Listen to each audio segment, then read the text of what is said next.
पन्नगे च सुरेन्द्रे च कौशिके पाद संस्पृशि निर्विशेष मनस्काय श्री वीरस्वामिने नमः। आर्हत वाङ्मय में कहा गया है, एवं ससंकप्प विकप्पनाशो संजायई समय मुवट्ठियस्य अट्ठे असंकप्पय ओत ओसे पहीयई काम गुणेषु तन्हा। आदमी के भीतर समता का भाव उपस्थित हो जाता है और आदमी समता में उपस्थित हो जाता है तो संकल्पों विकल्पों का प्रणाश हो जाता है। जो रागद्वेषात्मक विकल्प संकल्प मन में उभरते हैं उनसे मुक्ति मिल जाती है। समता की विशिष्ट साधना करने वाले कई मनुष्य दुनिया में हुए हैं जिन्होंने समता की प्रकृष्ट आराधना की थी। जैन धर्म में 24 तीर्थंकर बताए गए हैं। प्रत्येक अवसर्पिणी और प्रत्येक उत्सर्पिणी काल में भरत और ऐरवत क्षेत्रों में 24 तीर्थंकर होते हैं। यहाँ जो जम्बूद्वीप का यह भरत क्षेत्र है जहाँ हम निवास कर रहे हैं, यहाँ 24 तीर्थंकर इस अवसर्पिणी काल में हो चुके हैं। प्रथम तीर्थंकर भगवान ऋषभ हुए और 24वें व अंतिम इस अवसर्पिणी के तीर्थंकर भगवान महावीर हुए। दुनिया में और भी महापुरुष हुए हैं।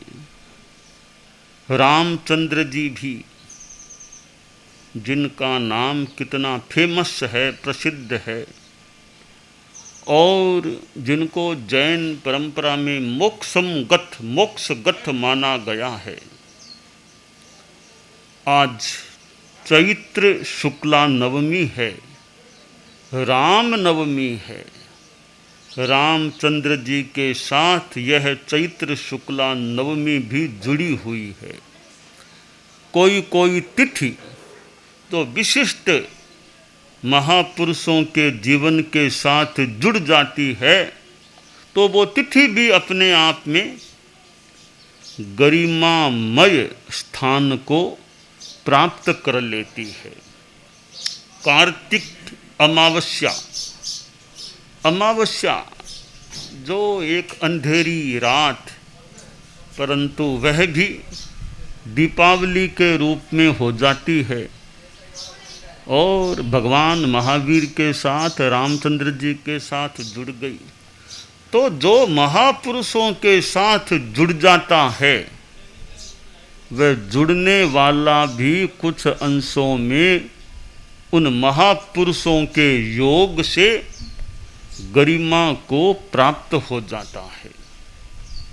रामचंद्र जी, रामायण में रामचंद्र जी के बारे में कितनी बातें मिलती हैं। तो यह राम नवमी है आज, और आज की यह चैत्र शुक्ला नवमी भीखण जी महाराज भिक्षु स्वामी के साथ भी जुड़ी हुई है।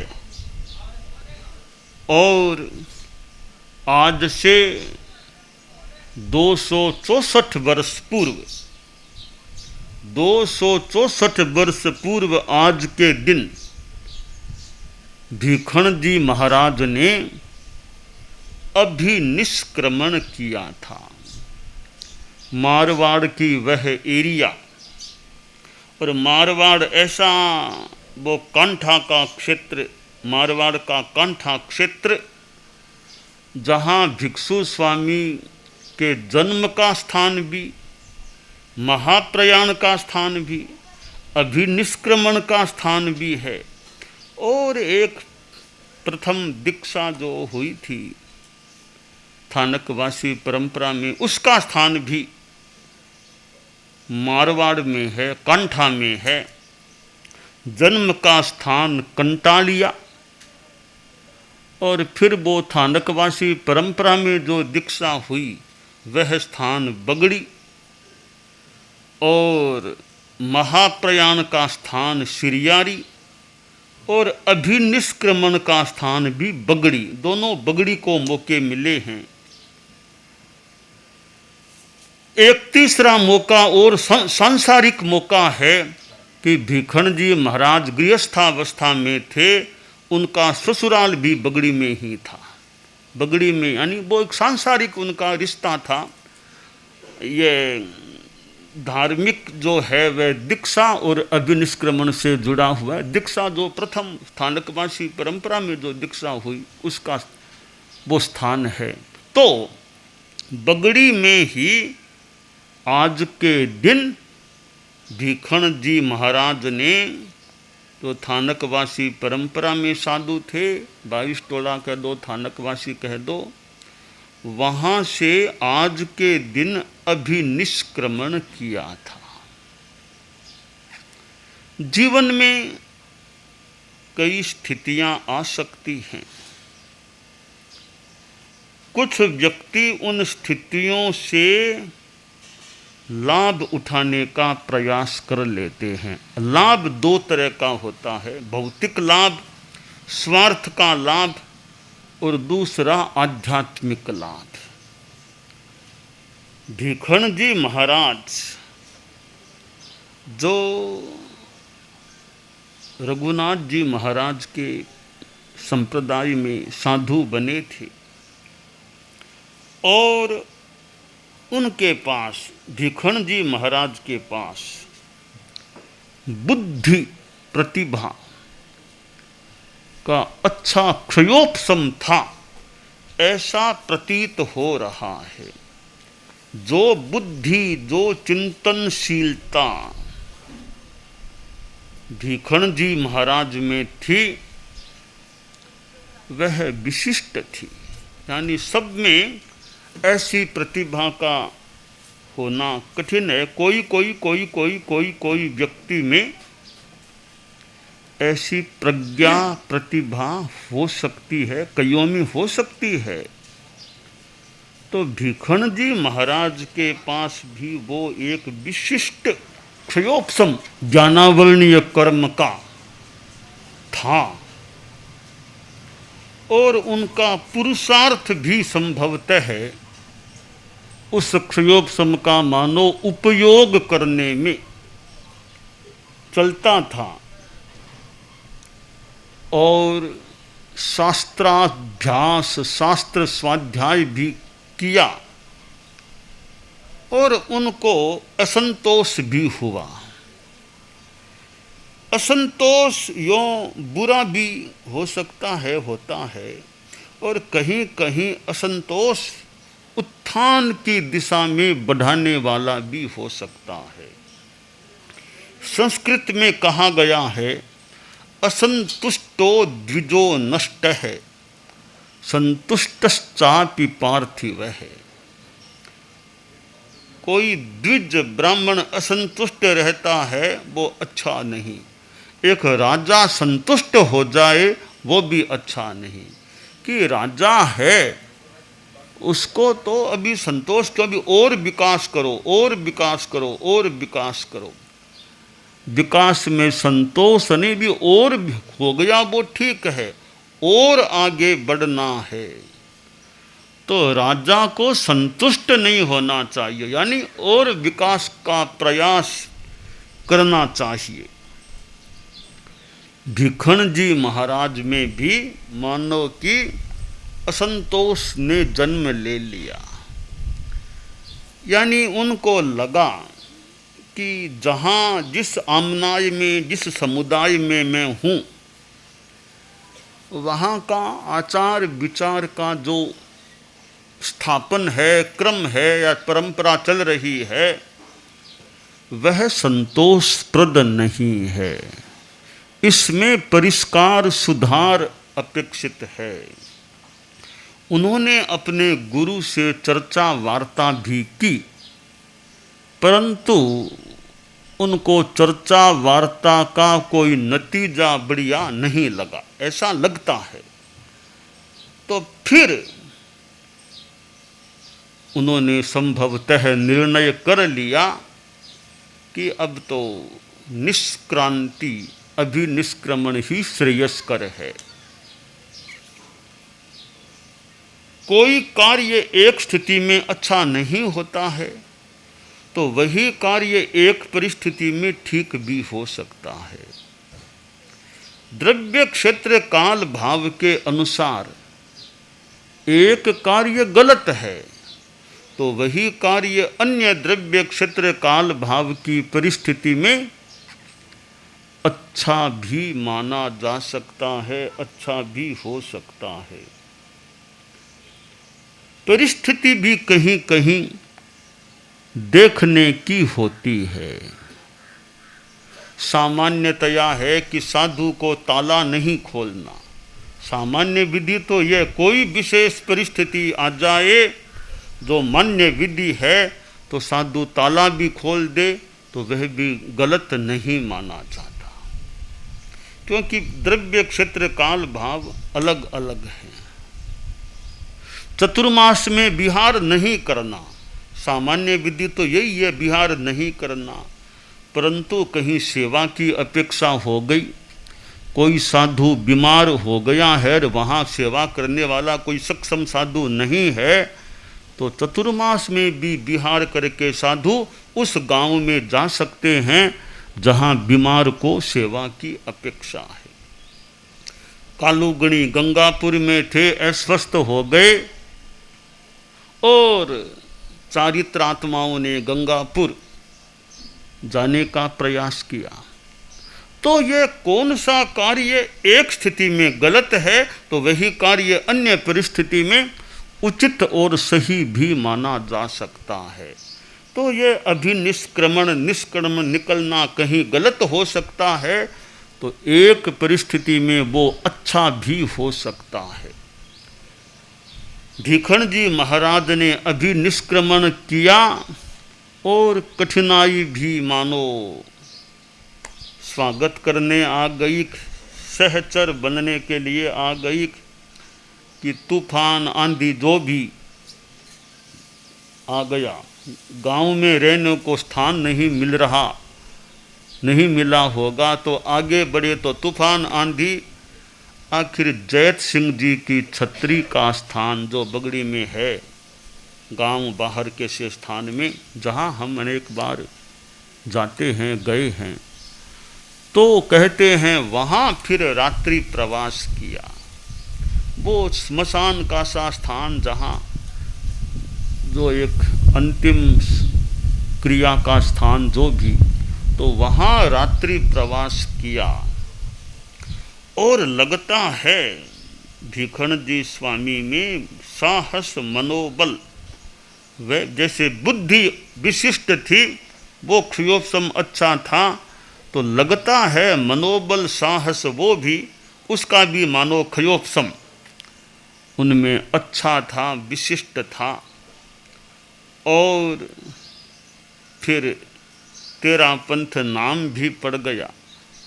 तो आचार्य भिक्षु ने कहा भी भीखण जी महाराज ने कि भाई ये 11, 12, 13 साधुओं की संख्या, 13 श्रावकों की संख्या, सेवक जाति के कवि ने 13 पंथी नाम का दोहा जोड़ दिया। भिक्षु स्वामी को भीखण जी महाराज को पता चला तो पट्ट से नीचे उतरे कि हे प्रभो, यह यानी हमारी भाषा में कहते हैं हे प्रभो, यह तेरा प्रभु महावीर पंथ तो तुम्हारा है, हम तो चलने वाले पथिक हैं। प्रभो तुम्हारे पावन पथ पर जीवन अर्पण है। बढ़े चले हम रुके न क्षण भी, हो यह दृढ़ संकल्प हमारा, प्रभो तुम्हारे पावन पथ पर जीवन अर्पण। प्राणों की परवाह नहीं है, प्रण को अटल निभाएंगे, नहीं अपेक्षा है औरों की, स्वयं लक्ष्य को पाएंगे।